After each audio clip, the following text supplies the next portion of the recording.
Heat చేసేటప్పుడు first హైలోనే heat చేస్తాం. చూడండి ఇప్పుడు మనకి మైనస్ సింబల్ అలర్ట్ వస్తుంది, అంటే హీట్ అయిందని చెప్తుంది. ప్లస్ ఇక్కడ వరకు మామూలుగా రోస్టింగ్ విండో అంటే ఇక్కడ వరకు వస్తుంది. చూడండి అది దాటి ముందుకు వచ్చేస్తుంది. ఇప్పుడు ఆయిల్ వితౌట్ ఆయిల్ చేస్తాం. వితౌట్ ఆయిల్ మనం చేస్తాం. ఏఎంసీ ఆపోజిట్ ఉండేలాగా పెట్టుకోండి. మైనస్ సింబల్ అలర్ట్ వస్తుందంటే మనకి హీట్ ఎక్కువ అయింది, తగ్గించమని చెప్తుంది అనమాట. ఇప్పుడు మనం సిమ్ చేసుకోవచ్చు.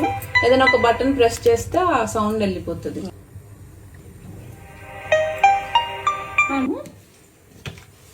చూడండి 90గా పెట్టండి. చూడండి మైనస్ సింబల్ వస్తుందండి. వచ్చింది.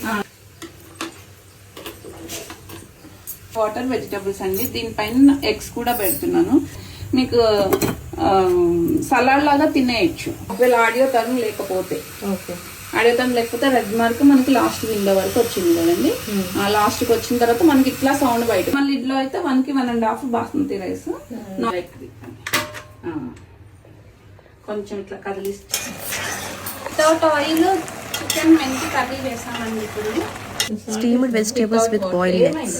చికెన్ కర్రీని ఆయిల్ లేకుండా చేయడం అనేది ఇదే ఫస్ట్ టైం.